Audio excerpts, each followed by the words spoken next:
are Locked On Rays, your daily Tampa Bay Rays podcast, part of the Locked On Podcast Network, your team every day.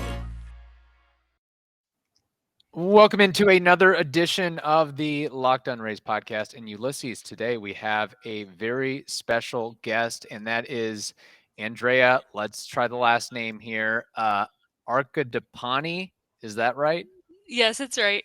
Okay, nailed it. That'll be the only time that I probably say the last name in this interview, thankfully. People, you should know her more so as Scout Girl, at Scout Girl Report, the blog, the social media, all of that. She does a tremendous job. And Andrea, thank you for joining us today. We really appreciate it. Yeah, thank you so much for having me. It's so nice to meet you guys. Absolutely. And just kind of doing a little bit of background here. I try to do my research when I can. And I observed and read that you are from Brooklyn, New York, and I believe you're still in New York right now, but you grew up a Tampa Bay Rays fan. You have to explain to us how that happened. Sure. So, when I was little, I wasn't really into baseball that much, and I was just like a default Yankees fan. But my older cousin told me that it was boring to root for the Yankees, so we picked the last place team in the division, which at the time was the Devil Rays. And so he taught me all the players. We started watching together, and that was 2007. So like perfect timing to get me hooked then in 2008, and from there, just like the fandom grew. That's awesome. 2007. So you're talking Carlos Pena was your first, introduction into a big power hitter in Tampa, right? Absolutely, yeah. Carlos Pena, and then I don't remember too much now, but I think my first favorite pitcher was like Matt Garza, and then obviously Longo in 2008 was like a huge, exciting thing to watch. And so before that happened, you said you were a Yankees fan. So what are some of your early baseball memories that you can kind of pinpoint? At 5 years old, I was looking at this, or 7 years old. Sure. Not much as a 5-year-old. I all I knew was like Derek Jeter and A-Rod and whatever, the New York newspapers spewed out, which at that time, who knows what the heck they were saying. But my earliest memories were probably watching with my cousin, like the Rays games or the Devil Rays games. And it was literally just like he was teaching me everything he knew about baseball from his experience playing and watching. And like he would quiz me on the players and stuff. So like I would just be prepared to go to his house every day after school and like recite who was in the batting order the previous day for him so I could prove I watched. That's awesome. And you mentioned kind of becoming a Devil Rays fan around 2007 and eventually, following Carlos Pena and Evan Longoria and other players. Did you have a de facto, hey, this is my guy, this is my favorite player? If I was going to buy a jersey or a t-shirt with this guy's name on the back, it would be this player. Longoria was my first jersey, but Matt Garza was my favorite player. Okay. I can't remember why, but he was. I thought he was like the best pitcher in the whole world. He definitely had a mentality to him, which was appreciated. Now, what about now? Do you have a favorite Rays player or favorite player in baseball that you just can't get enough of as far as, scouting and watching and just, hey, if you see this at bat or this person on the mound, that it's like, I've got to follow him? On the Rays, I love Wander Franco. I feel like that's an obvious one, but like I really love watching him at the plate. Like he has such amazing plate discipline. I love DJ LeMahieu. I wish the Rays went after him when he hit free agency. Like he's just such a pure hitter. Like he's just fun to watch, and you could always count on him. And then I just love pitching in general. So it doesn't matter who the pitcher is, but I love looking at like different sequencing and all that kind of stuff. You mentioned Wander Franco. Let's get right into it, Ulises.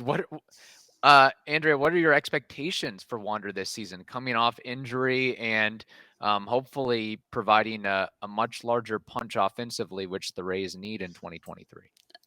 I mean, his presence in the lineup is so needed, him and Brandon Lau. Franco, his power is valuable. His hard hit rates at the major league level haven't been as good as I believe they were when he was in the minors, but I don't think that that's like a reason to panic just because he has been dealing with injuries and all that stuff. Um, And then just like his bat to ball skills are like elite. So I think that he can have a really amazing year, and I hope he bounces back from his injury and he like is the hitter that we all thought he was going to be when he came up. Is it a reasonable expectation to expect this 22-year-old to be the guy to carry an offense that basically was lackluster most of the year last year? Is that something that should be expected because you signed a $183 million contract, or should fans still have some trepidation and understanding that this is still basically a kid? I mean, yeah, I think that is really important to keep that in mind. But I do think that the contract does speak to his potential. So, like, I wouldn't like I'm not going through this looking at him and saying, "Oh, he has to hit this, otherwise the contract is a failure." It's more so just like I know he can live up to it, so I hope he does. In terms of the rest of the offense, no, it's not on his shoulders to carry the entire offense. It would be nice if they had a better offense. Theirs is not one of the best even in their own division. So yeah, it would be nice if we could add some improvements there. But for now, I think Franco, Lau, and like Yandy Diaz are the guys to watch. Now, Andrea, just kind of going back into your background and working in baseball a little bit, you previously worked in baseball operations for the Yankees, but at least looking at your bio, you also interned for the Rays while attending Northeastern University in Boston. Can you talk about that experience of what it was like to, I guess, get to work for your favorite team growing up? Sure. So, my school, Northeastern, had a co-op program, which is like a 6-month internship where you could work somewhere that is somehow related to your major. And I was an engineering major in college, but the Rays are building their new ballpark, so it kind of tied in. I ended up going there for 6 months. I had some ideas for their new ballpark. I worked in the strategy and development department, and I just helped with like initiatives around like looking at the site, different studies, research studies, and things like that, attending meetings, and then some other like miscellaneous tasks involving like spring training, fan data, and like things like that. But it was incredible to like work for your favorite team every day. Was like waking up and doing something so exciting. And I didn't know anyone there. It was my first time living alone. So it never felt like I was alone though. Every night I was at the ballpark, I was sitting by myself, like taking notes and stuff about the games. And it was just an unbelievable experience. Now, and then obviously you eventually worked for the Yankees, but what is your ultimate career goal? Is it within the realm of baseball? Is it within civil engineering? Is it something of molding the two? Is it still trying to figure out what you want to be when you grow up? Kind of what do you want to do? You want to be the next female GM? What is it? I'm in the last year working for the Yankees, it was such an amazing experience, and it was like one of the first times that I really felt passionate about what I was doing. And I did feel like I could have a spot in baseball operations somewhere down the line, but right now just waiting for the right opportunity to open up and doing my own thing just to make an income. We've all been there. Talking about baseball operations and your internship, what was the most surprising thing about being in the baseball industry that you didn't see coming, or that you thought was going to be done a different way? What was that most surprising thing? Sure. I think the most surprising thing was just the sheer amount of information that they have. Um, it was like, I mean, especially for a baseball like data nerd, walking into that was like unbelievable. I mean, anything, any player you wanted to know about, you could know about them in 30 seconds. Hmm. And it was Wow. just like really cool. The video, the stats, like all that stuff, it's right at your fingertips. And it's one of the things I miss most about, just having all that information. It's much harder to find like across multiple sites here, if it's available at all. Yeah, and just kind of following up on that, I know that you can't reveal too much about working within the various organization of the Yankees, but um, is that like where you can look up any and all information on a player in 30 seconds? Is it so much more robust than the average fan going on Google and typing in baseball savant and going on Fangraphs? Is it like blow your mind level of information compared to the average Joe going and, hey, I want to look up DJ LeMahieu's savant page and I want to go look up YouTube videos of him, whatever it may be, MLB Film Room. I mean, I think it is just because like that's the whole purpose of the company. Like I think with any company, like your database should be easily accessible and like easy to get the information you need. So it's the same concept except with a baseball team. And let's turn it 180 degrees. What was the least favorite aspect of working in baseball? Obviously, you've talked about the positives, but what were a little bit of the negatives? I would say the negative was like the amount of time that you put into it, um, which like obviously working in baseball is like a really cool experience, and everyone there is passionate about it and excited, and you don't mind like working those long hours, like when the time comes or when you're trying to get a win every night.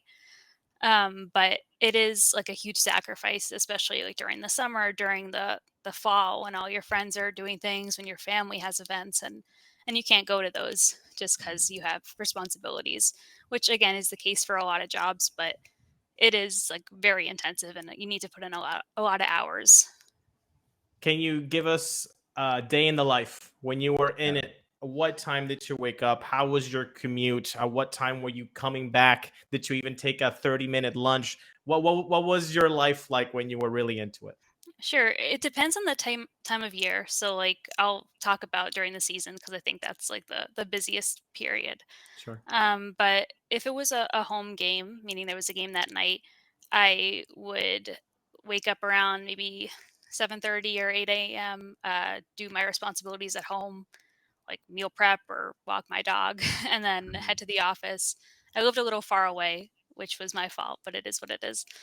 Um, and then really from the time I got in, I was there until after the game ended, maybe later sometimes, and then like repeat the next day.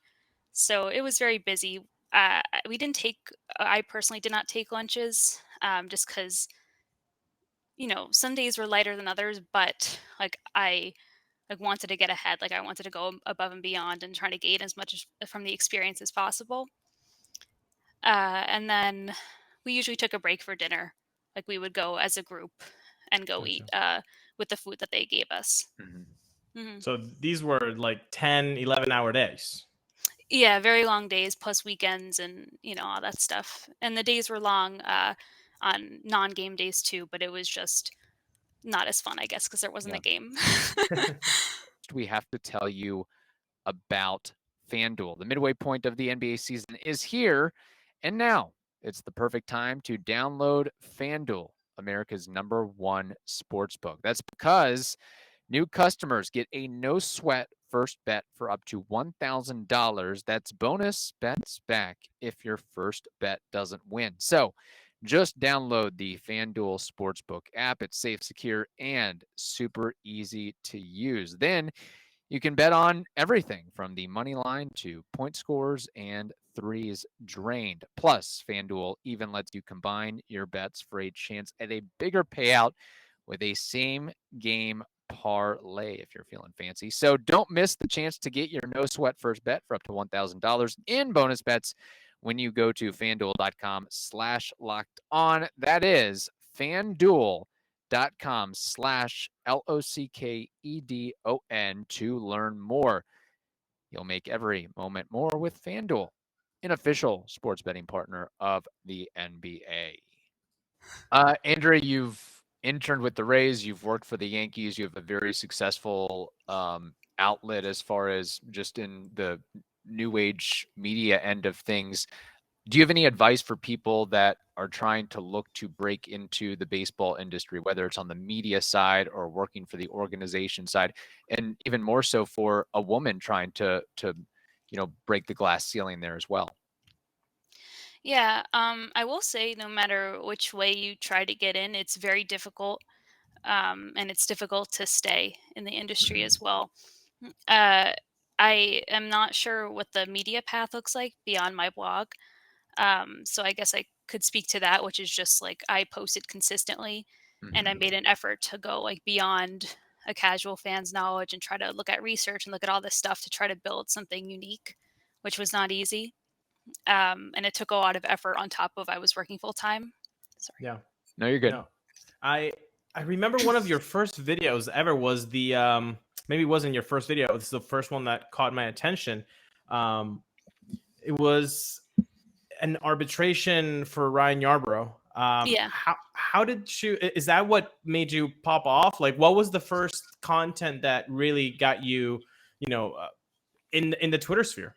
Yeah, that was the first one that really gained some popularity. I was doing things here and there before that, but I hit a point where it was like it wasn't going anywhere. I don't think the stuff I was putting out was unique at all or good enough.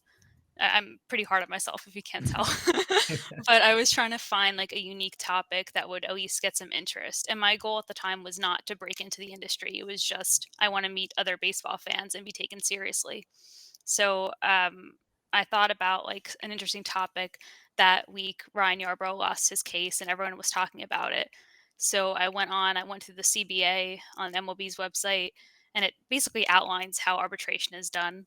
So from there, I like built out the video, and then Yancey Eaton, who's a popular guy on Twitter, retweeted it, and then John Boy retweeted it, and that's when it really like took off, and I was able to gain like the base of a following to get noticed. And when you talk about arbitration, obviously the Rays avoided some arbitration trouble. It seems that they're not as harsh as other clubs are. Obviously, the Corbin Burns interview kind of stands out as maybe the outlier in negativity, and basically saying, "Hey, you're the reason why we didn't make it to the playoffs." Like that seems kind of harsh. Did you find in your research for that video past instances where maybe the club went a little bit too harsh on the player? Yeah, I mean, there are a lot of instances of that where things are brought up where you didn't need to bring them up. It's inappropriate, or like it's not going to sway the argument. So why even mention it? At least that's my opinion. Like in Corbin Burns' case, they said he was the reason they didn't make the postseason. I looked into that. I don't even know how that makes sense. I went as far as looking at like were the games he lost in September deciding games for their club, and they weren't. So I don't even know how they got that argument, but like if you just use the salary structure and past players and all that stuff in the process that it outlines, you should be able to have a strong enough argument to win on either side. Yeah. Right. Now, Andrea, when you were working with the Yankees, assisting with arbitration, player evaluation, identifying players of interest, was there a particular aspect of that role that you enjoyed and relished the most that you like really got you really sunk your teeth into? Yeah, I had the opportunity to work on Aaron Judge's arbitration case. That was a really cool experience, and one that I'm really glad did not amount to anything. Like we ended up settling, so we didn't go to Mhm. trial. But I thought that was a really cool and unique experience, especially I had interest in arbitration. And then evaluating prospects was really exciting. Learning how to evaluate like an 18-year-old and how that's different from a 22-year-old, and all that stuff from different backgrounds, different leagues, and that was just something that was really interesting. And as far as that evaluation aspect, is that something where you have some base level knowledge going in, and then who you're working for or under kind of takes you under their wing to provide a bigger picture or more details of this is how this is a good way or some of the tools to evaluate those types of players? I think it's a combination of both. I don't think that you could get that position without having a base of baseball and a proven Mhm. record of knowing how to evaluate players at some level, or as long as it's logical. And then when I was there, I had a good relationship with my boss, and we would talk about like different players, how to evaluate them, and I was really trained by him. That's great. And then following up on that a little bit. So, and I don't know, this might be a question you're not allowed to answer, but I'll ask it regardless. As far as getting your role with the Yankees and maybe even back to interning with the Rays, sitting in that interview room to get that position, what were the types of things or questions that they ask you? Is it, you know, explaining baseball terms? Is it providing scenarios? Just what is it like sitting in that interview room as a potential internship candidate or part-time, full-time candidate? Just if you can sort of set the stage with that. Sure. They were very different processes. I think just in general, baseball operations has a very different interview process than like a position on the business side. Hmm. So I don't even remember my interview with the Rays. I actually got that position because I wrote them a letter. So Oh, it just kind interesting. of happened like organically as opposed to like doing an application. Hmm. So I can't speak on that. But the Yankees, similar, they reached out to me about the position after noticing my stuff on Twitter. And then I went through like a couple rounds of interviews, a couple of questionnaires that they have, which is pretty common for a lot of teams, and then just the in-person interview with like a panel of guys that work there. Interesting. And Ulysses, we will eventually talk about, we'll ask some questions to Andrea about prospecting the Rays and looking at their strengths and weaknesses and so forth. But I did want to get your perspective on this. Obviously, Andrea, there's been a lot of shifts in baseball over the years, I guess literally and figuratively, where trying to find that next inefficiency or that next frontier, that next advantage. You had the Moneyball era with the Athletics. You had the advent of shifting. You have what the Rays have been doing with, using a bullpen heavy approach. In your time covering and working in baseball, do you have sort of an idea what that next frontier is, what that next market inefficiency is that teams are starting to or going to eventually try to adopt to get that edge over the competition? That's a tough question. Yeah.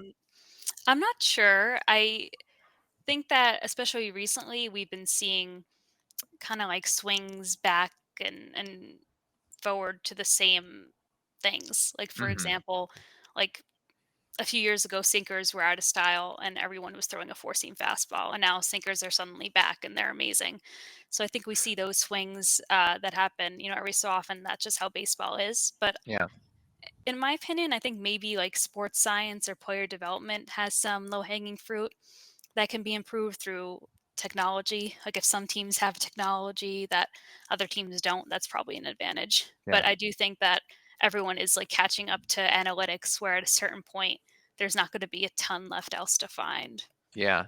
What's interesting and something I've heard previously is, maybe part of it is really focusing on player health. And I think it was, who was it? Ryan Thompson, who lost his arbitration case, and he suggested the Rays use that extra Yeah. $200,000 to buy cryotherapy and some other fitness workout equipment. So maybe that's something is, really trying to identify players based on medical reports and past history and body types, whatever it may be, and just, how they generally take care of themselves of like, hey, we want guys that are going to be able to post and stay healthy. That might be something that is looked at going forward too. I don't know if you have any thoughts on that, but I'm sure, player health is very important, as, Rays fans kind of know from the past year and years before that as well.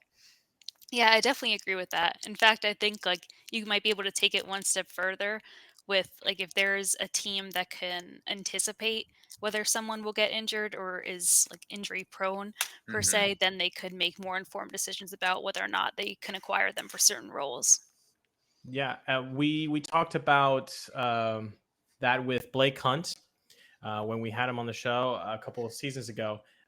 He told us that he was wearing this watch that basically his rhythm of his heart, the sleep, everything was being measured, and the Rays were really into that. So maybe that's something to it. And I agree with you with the four seam and the sinker.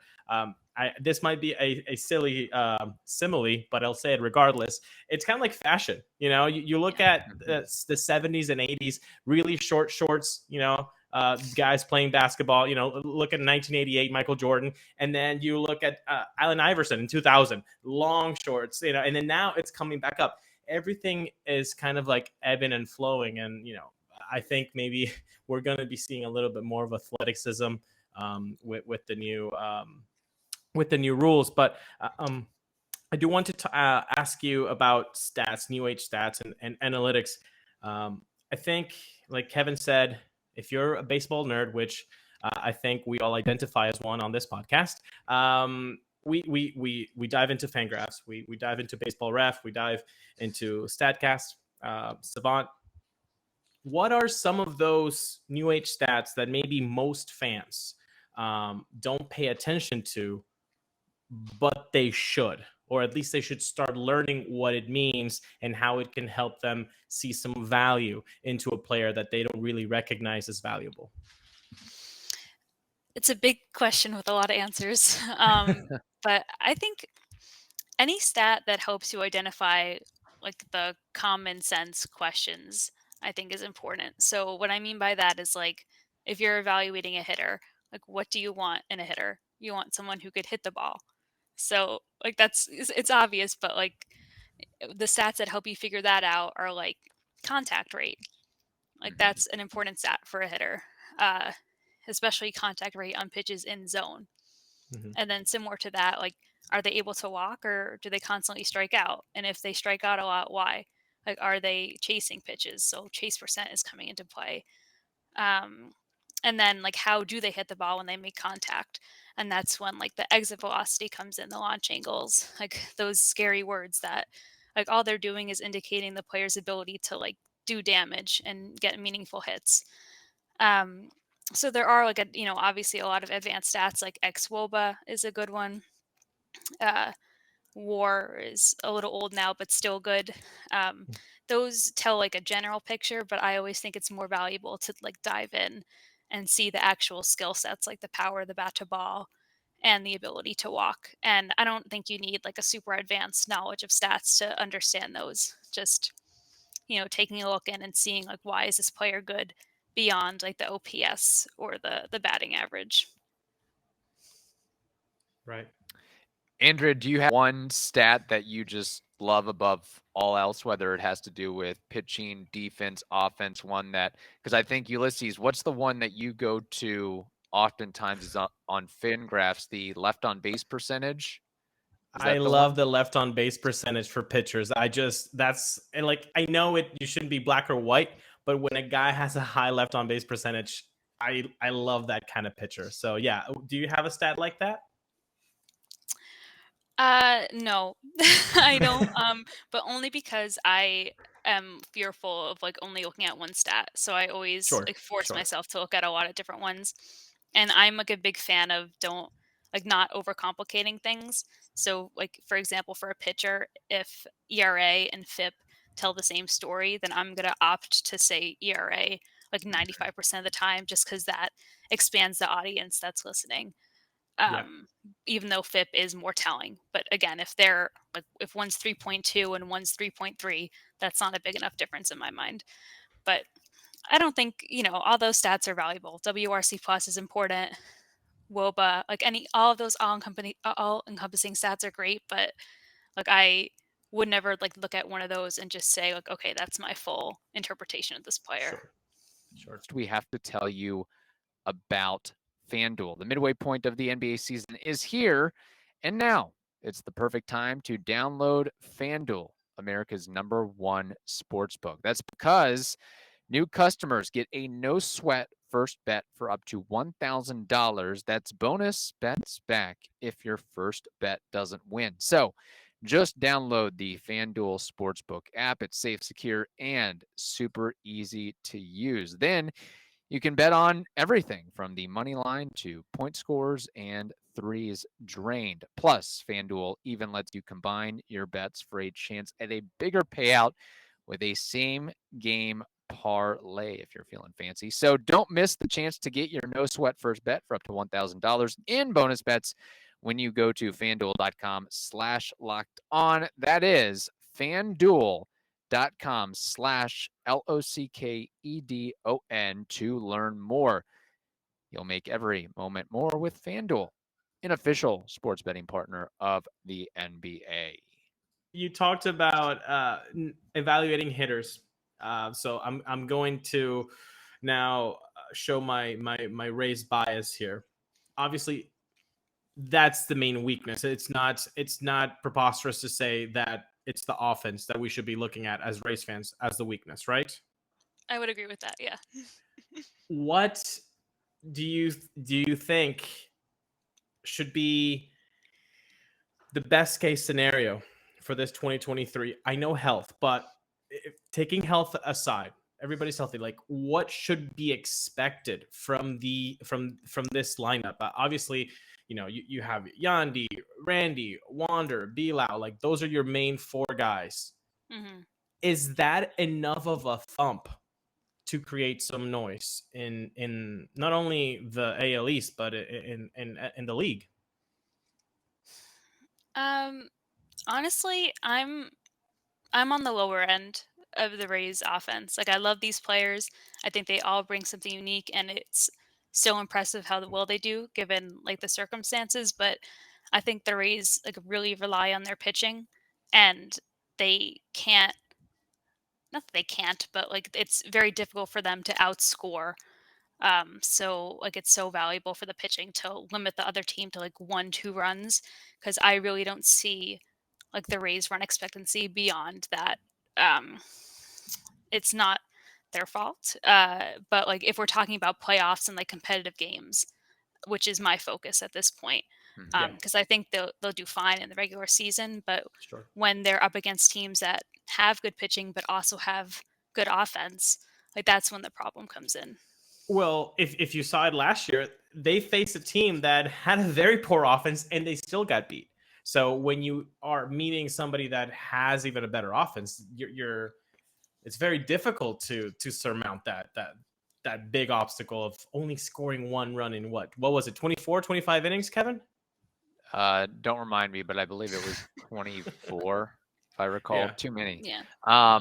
And following up on that, Andrea, and obviously in following the Rays, did obviously I guess you are under the impression that they did not do enough in the offseason to address the offensive side of the ball in terms of whether it was trading for somebody or signing a veteran free agent. And we know some of the big names that were on the market as far as bats go, but was there a name or two or three that you were like, hey, I mean, there was an opportunity there that the Rays could have gotten this guy, like, I don't know, Brandon Belt, for example, that they really should have made more of an effort to acquire a player like that. And now we have to see what Josh Lowe and some of these other young players can provide. I'm not sure. I didn't really look at the free agents from the perspective of the Rays. So I don't want to give a name, but I don't really have an issue with like banking on some of the prospects and like giving them an opportunity to contribute, because I do think the Rays can float, and then maybe at the trade deadline they assess getting a bigger bat if that's something that's needed. Um, but I actually think that like catcher is a position that they could improve on. Like that's I think their biggest positional weakness. They've got like Bethencourt and Mejia and Pinto, but I don't really view any of those as a starter. Like I feel like they're missing like a really good either offensive or defensive catcher. Uh, so I would say that that was an area I was a little disappointed they haven't filled yet, and maybe Yeah. they can address that down the line. Yeah, Kevin was a big Murphy guy. He wanted the Rays to talk to Oakland a lot throughout the offseason. I think Well, if I the was going to say, splits, Ulises, sorry to interrupt yeah. here, but Andrea, does that mean that are you under the impression that the Rays should have given Mike Zunino another chance, brought him back, or just tried something else entirely? I like Mike Zunino. I think he's fine. But I would have been open to someone else as well. Like I wasn't tied to him. Right. Yeah. No, if everything goes well, the splits should work out between Bethencourt and Mejia. But I do agree that's kind of like the weak link if you look at the lineup.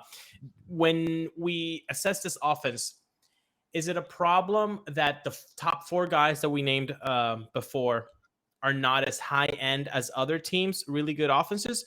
Or is the problem that the other five guys are just too low in the totem pole compared to the other teams? Like, what is the actual issue here?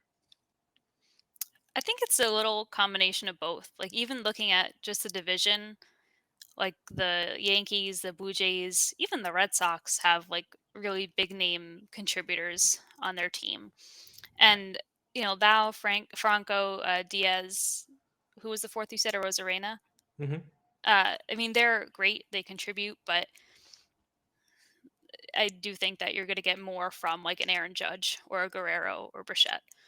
And then in terms of the other guys, it is difficult, especially like it's a high strikeout team. So when they are faced with like advanced breaking pitches and things like that, it is a little harder for them to adjust.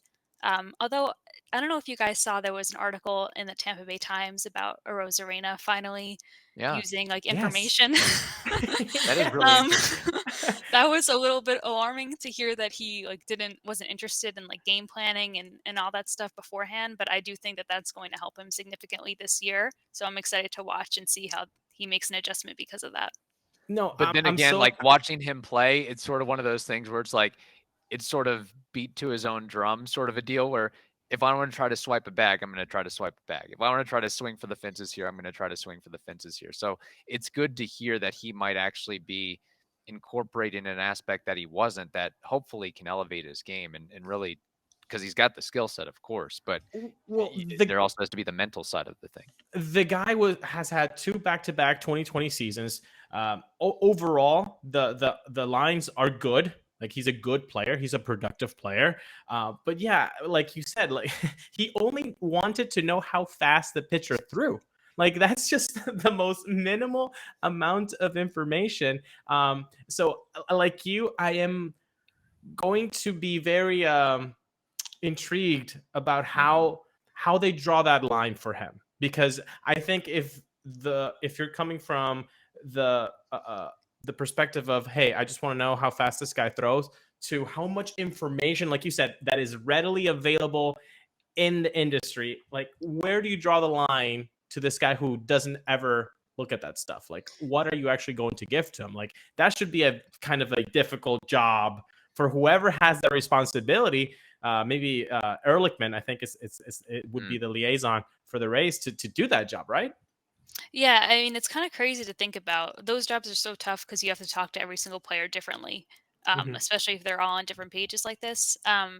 Personally, for Rose Arena, I think you just stick to the basics. Like, these are the pitches the guy throws, this is how they move, and this is what got you last time, so keep an eye out for it. Like, I think that's like the bare minimum. I'm curious why he didn't want that information last year. And I do Yeah. think that he like got those amazing results in the past just because he is so athletic and so talented. He's able to overcome it. But just imagine how much better he could be knowing like, okay, it's a 2 strike count. He just threw me 3 fastballs. Now he's going to go to his slider. Like that's going to be a lot more valuable to him. It seems like that kid that just went to class, took notes in college, and just got by. Yeah. Just because he was smart, instead of like actually like doing, the quizzes and studying really hard. Like instead of, getting the A+, he was fine with the 85s. But it should be really interesting to see how this season comes in with the new age information. I want to switch it though, because obviously talking about the offense makes Rays fans frown and maybe not smile as much. So let's make the people smile by talking about the pitching. So Okay. when you talk about Rays pitching, it's a whole different case. Like this rotation, I've said this before on the show. I think if health permits, which obviously it's a big if, but if health permits, this could be the best rotation the Rays have ever had. And for me, the 2012 one was just immaculate. Those guys were great. So do you also see this as perhaps, if health permits, this being the best rotation that the Rays ever had? And how do you compare it to other American League teams? Yeah, I think this is an incredible Rays rotation. I don't remember who was on the 2012 team. I'm assuming that was like a Shields Price situation, but I don't want to speak and mess that up. Yeah, it was Shields, Price, Cobb, Oh yeah, Archer saw some time, Neiman, and yeah, so it was loaded. Yeah. I loved Alex Cobb, but that's another Yeah. conversation. Yes, me too. And Hellickson was on there too. Oh yeah, Yeah. wow. Okay. Yeah, I mean this rotation is really amazing. I wish Shane Baz was healthy. I think that would just like be the cherry on top. But yeah, this is a really strong rotation. Eflin is going to be so exciting. I'm like eagerly awaiting how they change his pitch mix. Mhm. But I guess we'll figure that out when the time comes. And I do think that they have one of the best rotations, not only like in the American League, but in baseball. Uh, I think some tough competitors are like the Astros, the Mariners, Mets, Yankees.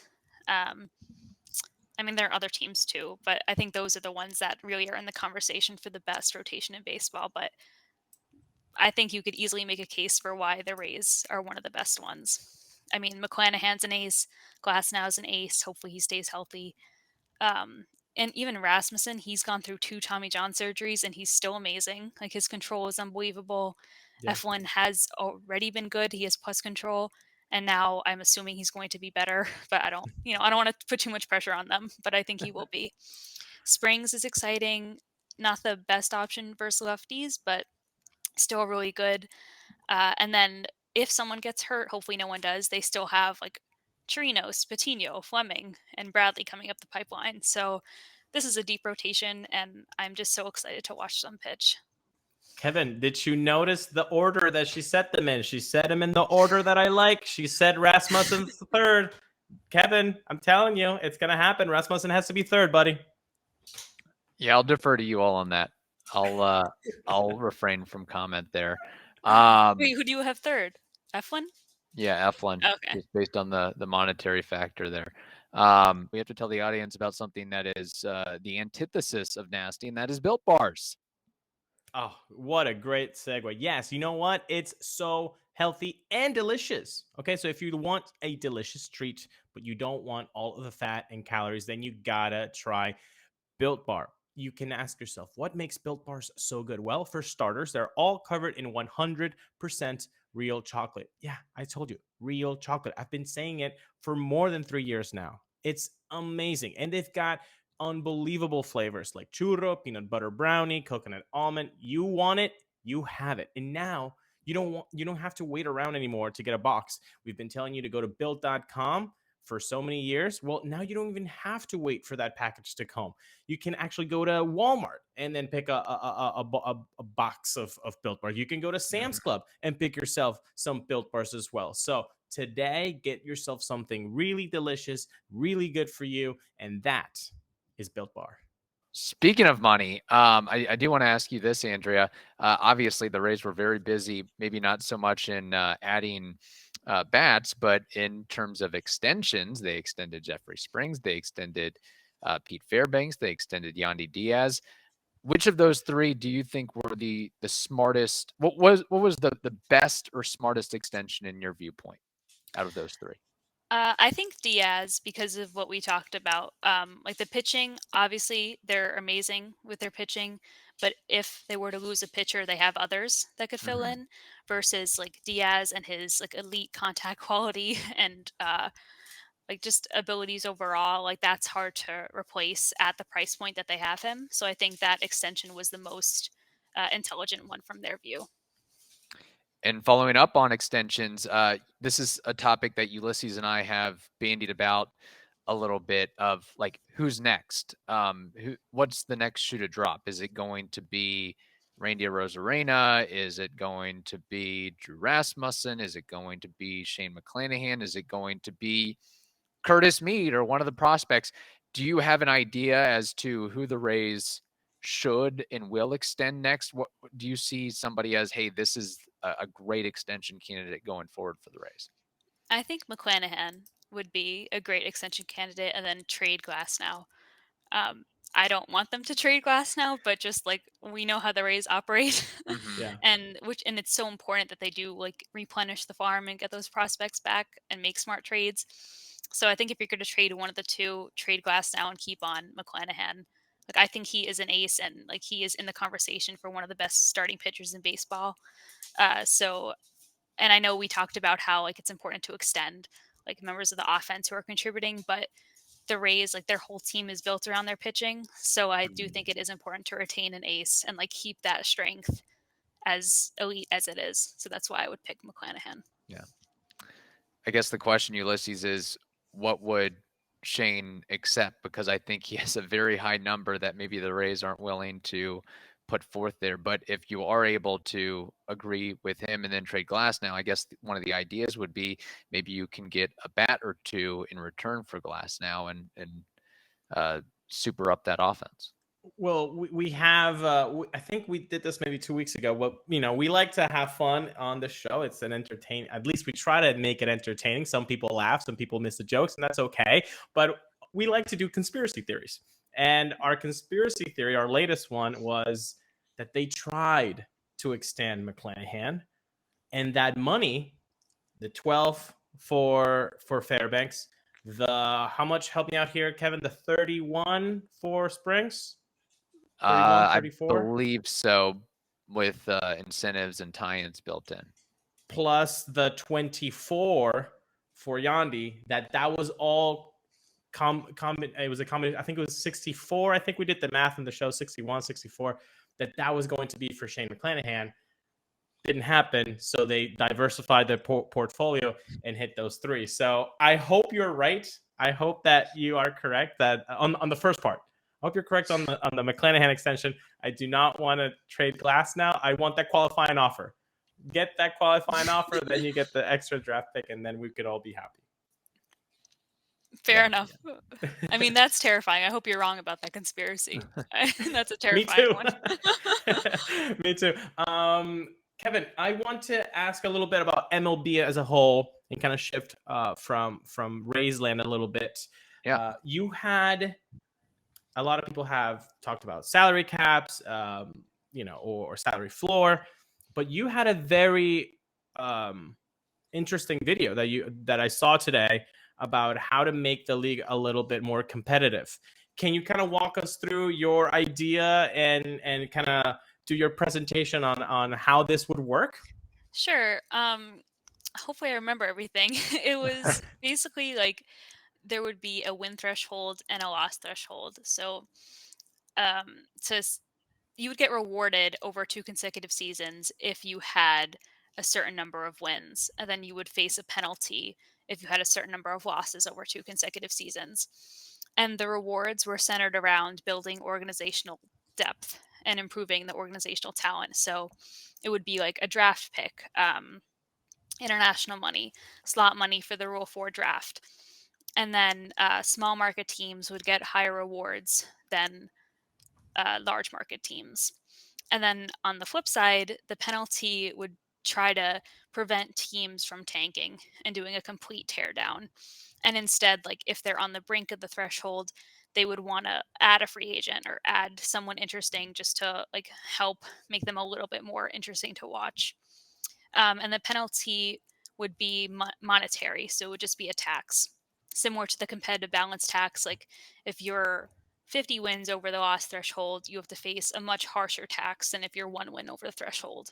And then similarly with the wins, a small market team would have less of a penalty than a large market team. Gotcha. And the goal with all that is just like we've seen, like the Rays, for example, are a great example of a team that has a really strong prospect system. And because of that, they have a sustainable model of success because those prospects are either contributing to the major league level or they're being traded for major league talent to fill holes on the roster. So I think it would like incentivize those non-competitive teams to think differently about their amateur process, their player development, and hopefully make enough improvements where like they're still getting the draft picks, they're still getting all that stuff, but just to make smarter decisions about how they develop them and what they eventually do with them. Now, was this something that you had brainstormed totally by yourself, or something that had been in discussion when you were working with the Yankees, or just being around other baseball-minded folk? Just how did this come about, or was it, taking various aspects from maybe other sports? Just how did you come up with all this, or was it all by yourself? It was my idea. I didn't come up with it with anyone else. It was just like I think a lot about like what makes a team competitive and like why are the good teams always good? Mm-hmm. Like why are the Yankees good after 20 years? Like I know they haven't won a World Series, but they're still in the playoffs every year. Right. The Dodgers are another good example. Like what actually makes them good? And it always comes down to like they have some of the best organizations. Like the organizational depth is always the top of the class, and like they're using them in a smart way. Like the Rays, a lot of their prospects, we see them come up and they contribute. But like the Yankees, they trade away a lot of their prospects, but that still has immense value because they're getting back major league talent. So Right. I think that like the success of the major league club comes from the depth of the organization. So I tried to think of a way, like a unique way, because I know there's a lot of other ideas floating around about competitive balance. But I think that, that's a way where like you're forcing the organization to actually think about the decisions they're making, as opposed to just saying you have to pay a certain amount on payroll and just sign anyone. Yeah. Like it's deeper than that. Yeah, no, I like this. Now let me dive deeper. If you were to put a number onto both the the winning threshold and the loss column threshold, what would that number be for you? Is it just above 500? Is it hitting 90? Like what would that number be for you? And also on the loss column as well. I'm not sure. It's a tough question. I went back and forth about this. I think the win column, it needs to be over 500. Like maybe 500 is the minimum or better, because that's hard to achieve in and of itself. Yeah. But over the 2 years, so it's even harder to do that. Yeah. And then the loss, I think I might be a little more generous there and make the losses a little higher. Otherwise, like not every team can be good. Not every team can be 500. So it needs to be reasonable in the sense that team doesn't get stuck in there and they're trying and it's not working. Like if a team is trying to be competitive, they should be out of that loss threshold. So maybe, I don't want to say 200 losses, but maybe something in that realm where like you can't do like what the Orioles did and lose for 5 seasons straight. Like Right. just hurry it up a little more, or at least field a competitive team and don't intentionally tank to get the draft pick. Like you have to attempt to be competitive. And the Tigers have been doing that same thing. I mean, it's kind of like they're trying to rebuild, and then it doesn't even get built. It just gets torn down again. So yeah, They leave the construction site entirely and come back in like Yeah. 2 years. They bolt. Yeah, I agree with you. I don't know. I'm thinking when you were talking about that, 85 seems good to me. Like if you made 85 wins like that, you did your job. And if you wanted to be a little bit more easy on the losses, maybe if you get to 70 wins, maybe, or I don't know, maybe I'm being a little bit too stringent, or maybe I just want the Rays to to get a little bit more of the winning threshold than 4 playoff appearances. So I don't know. I do like that, but something has to be done because you can't have these teams just do what the Tigers and the Orioles did for so long. Well, something that is being done, I don't know as far as tanking and so forth, but MLB is implementing some rules changes and some alterations, namely limiting shifts, larger bases, pitch clocks, eventually, I'm sure, robot umpires. Andrea, any thoughts on some of the changes that are going to be implemented this season in MLB? Do you like them? Do you dislike them? Are you indifferent? Do you like larger bases more so than pitcher clocks? What do you make of these changes going on? I like the pitcher clock. I think it's going to be a little bit of an adjustment, but I do think that that's going to help the pace of play a lot. Mm-hmm. The shift, I am a little disappointed just because the Rays, like they relied on that so heavily for so long. And it was like a good way to get around like loopholes and things like that. Mm-hmm. But so I am a little disappointed, but I'm trying to keep an open mind because I know how many people hated the shift. Yeah. Let's see. The bigger bases, I think that's going to be super exciting. Stealing a bag is so valuable. Something I think is underrated in baseball. So I am excited to see what that turns into. Although I am a little tentative because I wonder how easy it's going to be if the pitcher like picks off twice and then they could just steal a base. So I don't really know what that's going to look like in practice. I don't want to make a judgment about that yet, but I'm like tentatively excited for that one. I mean, yeah. For that one, can you just imagine Randy getting 2 throws? I mean, that lead is going to be ridiculous. It's going to be crazy. He could just walk to the base at that point. He's so fast. Yeah, exactly. But I do think like an underrated change is like the schedule change. Mm. I don't know if that's a rule change, but I do think that like it's just going to change the entire landscape of the game, really, because like you can't rely on those wins against like the worst team in the division anymore. Like, you need to kind of earn it a little Yeah. more. So do you do you see think that as a yeah? Go ahead, Ulysses. Sorry, do you think that will in any way, shape, or form impact rivalries within the division? Like, or is it the rivalries are going to stay the same within your division, but you might create new ones? I don't know. I never thought about that. I do think that like the rivalries in the division are still going to be there because those are the teams you're competing against to get a playoff spot Mhm. primarily. But I do think it's going to make it more interesting because no one, again, can point to us, the Rays, and say like, "Oh, you're only in the playoffs because you beat the Orioles 19 times." Like it's going to be you're in the playoffs because you earned it and you Yeah. played like every team in baseball and not just the bad ones. The Orioles Yeah. aren't bad anymore, but at the time they were. And We it's can say not the like Red Sox now. yeah.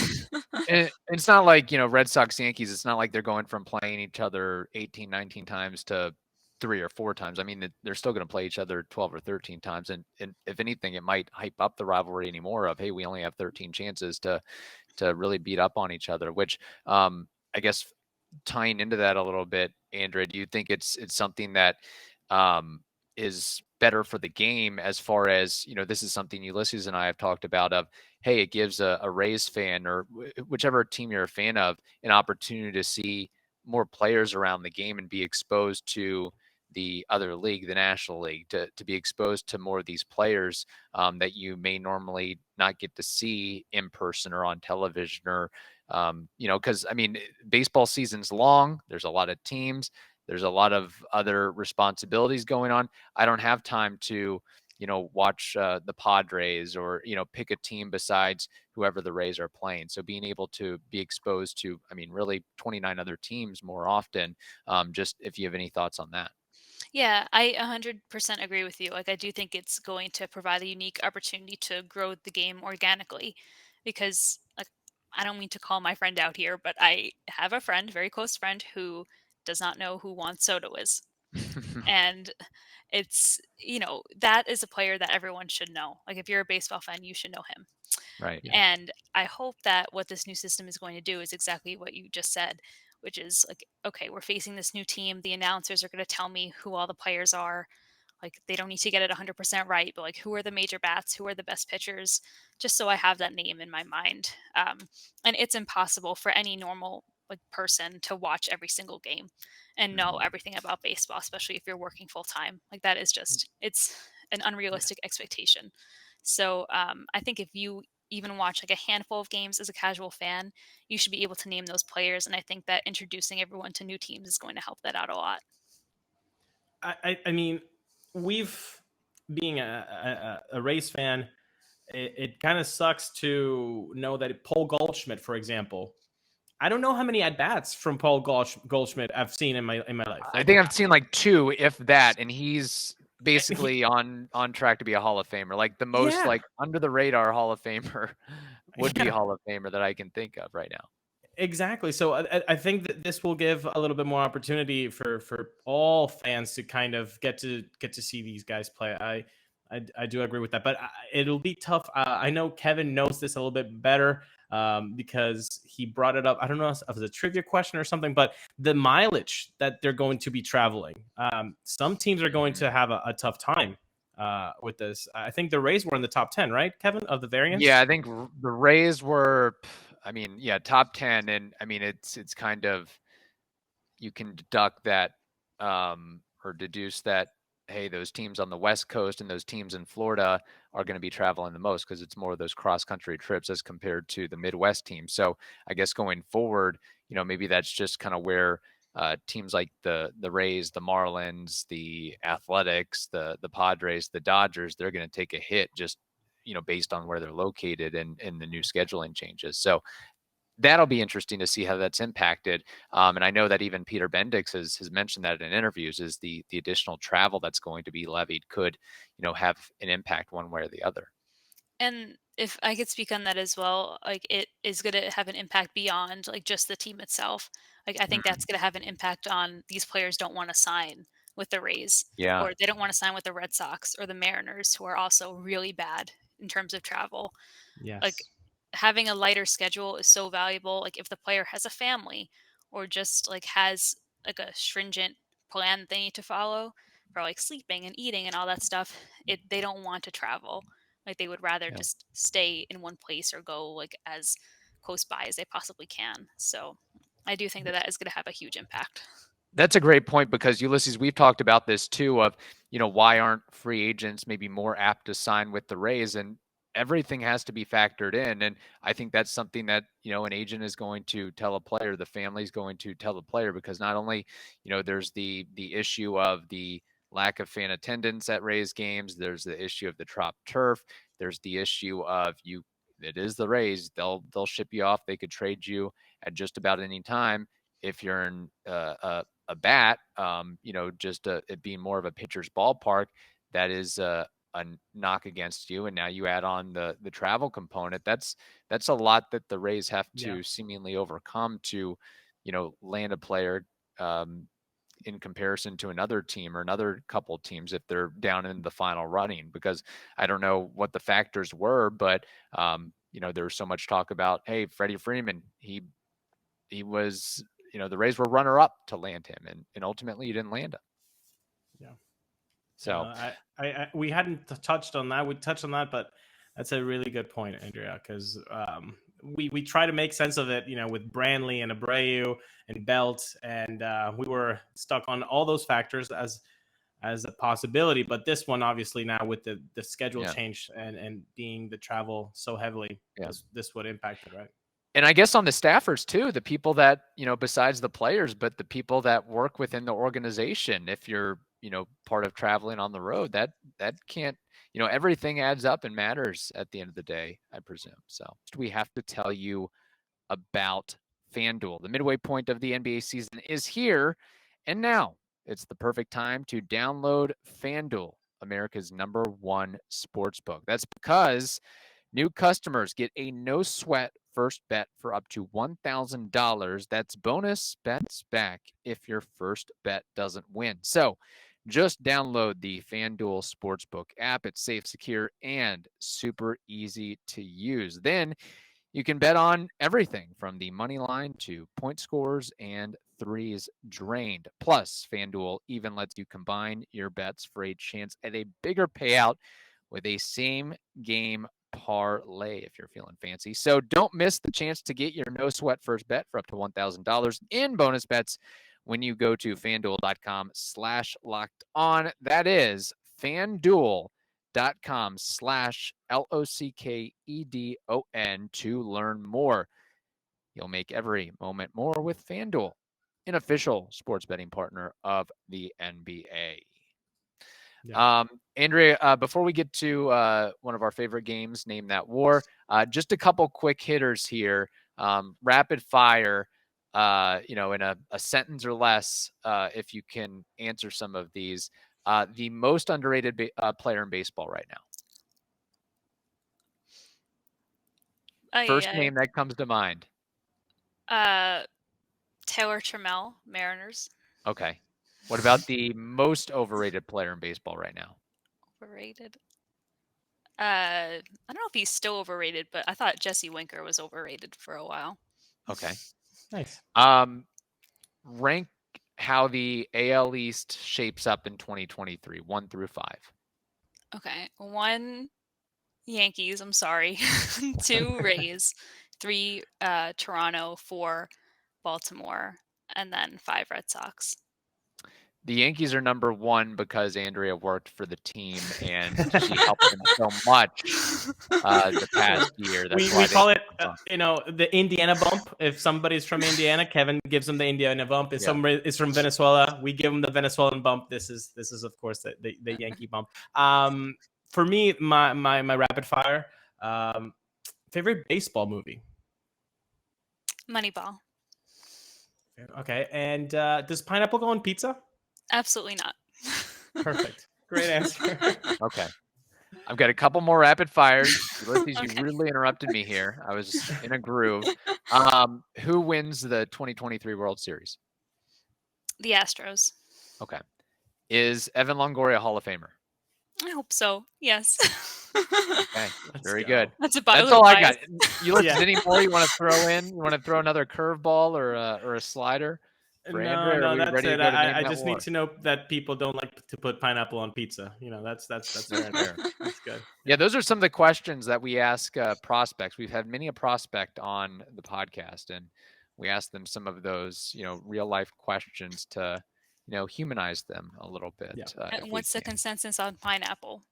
It's been mostly no's, which I've been happy about. So yeah, of course. Yeah. So, all right, name that war. Ulises, do you want to brief Andrea on this game that we're going to be playing right now? Yes. So Andrea and everybody that is tuning in that has not seen this segment, this is where we take a player from the past and we go into our mind, into a baseball archives in our brain, and we try to guess their career war according to Baseball Reference. So I believe, Kevin, you have a player and I have a player. Is that correct? Yes, that is correct. I have the player right in front of me. Okay. Do you want to go first or do you want me to present mine? Sure, I'll start it off. Okay. I asked Andrea if Evan Longoria is a Hall of Famer. Evan Longoria is not yet a Hall of Famer, of course, but he is a third baseman. So I figured I would pick a third baseman or a guy that played some third base in his career. Also, in AL Easter, Melvin Mora. What is his career war? Oh God, I have no idea. Do I get any hints on this? I have no idea. That's a tough one. Usually, yeah, we kind of talk our way through it of how many years the guy played and what we think he may have performed offensively or defensively over his tenure. But I'll give a little hint, a couple hints here because you've been so generous on this show. He is a one-time Silver Slugger. He is a two-time All-Star. His offensive numbers are very solid. He played more than a decade in the league.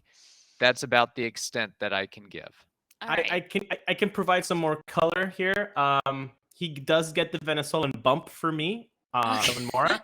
So that I grew up watching him in the Winter League, and this guy, although you said that he played third base, this guy is one of the best outfielders I have ever seen. Like KK type plays, he used to make those when he was 20, 22 years old, playing in the Venezuelan Winter League. So, but he played against my rival. Like he played against, if my team is like the Yankees, he would play for the Red Sox. So there was also that animosity. But he's a very solid player. That's all I'll say. That's a good one, Kevin. That's a good one. We'll let Andrea, you can go first. first. Do you want to Price is Right this thing? I don't know. We could do. Are you guessing too? Yes. Yeah. Oh, okay, I don't know okay. it. Yeah. Okay. I'll guess. I'll guess 35. Okay, 35. I'm gonna go with 28. 28, Ulises, that is your guess, and this is according to Baseball Reference. I think that Ulises must have done some cheating. I did not sneak the answer to you Hands ahead up, of baby. time. 28.2ch is Melvin Mora's Oh my career war. God, that was amazing. Let's go. No, that was you helped me out because I was like 32, but once you said 35, I was like, nah, I can't do it the 30s. Like let's give it a bump down. So you let me there. That was good. Man, He had a really good career. He really, really did. 105 career OPS plus, 781 career OPS, 171 homers, 277 batting average, 350 on base percentage, played 13 years, 10 with the Orioles, 2 with the Mets, 1 with the Diamondbacks, and 1 with the Rockies, or at least spend some time with those respective organizations. So yeah, a career that, like we like to say, if a guy puts up these types of numbers, this type of war that, 98, 99% of professional ball players would like to have, which Andrea, you kind of hit on the point of, getting an opportunity to work in baseball, just getting your foot in the door and then staying there is such a challenge. I mean, that's kind of, that can be collaborated or corroborated with pro baseball guys get opportunities to get at or an inning or a season with a big league club, but being able to stick around for 4, 5, 6, 10 years, that is really an impressive thing. So, all right, Ulises. No, to that point, Kevin, let me do a little Uli rant here. That's why I completely hate. That's why I detest when the Hall of Fame comes around, or when people are talking about players in the past, and they're like, "Oh, he's a compiler. Oh, he's a compiler." Oh, you mean that a 43-year-old stayed in the league playing against 23-year-olds? Like, that's not a great achievement at all. Like, a compiler, that's an amazing feat. There's my rant. That's not an indictment. It's praise on a guy having staying power. Yeah, it's a plus. It's a plus. I don't get people sometimes. In fact, there's a lot of guys that like they'll have a good season and you never hear from them again. It's like for one reason or another, they were not signed or they do not get another opportunity. Maybe it was just, I don't know, an injury that we didn't know about, or they didn't want to play, or they were just so much of a, I guess I don't like to use this term, but a clubhouse disruptor, if you will, that, you know, they just, hey, we might take a little bit of a hit, but we're gonna move on and try something else. Yeah. So okay, mine is tied to the Devil Rays Day. Although when you started watching, he played for the Red Sox, so you must have seen him too. His name is Julio Lugo. What is Julio Lugo's baseball reference career WAR?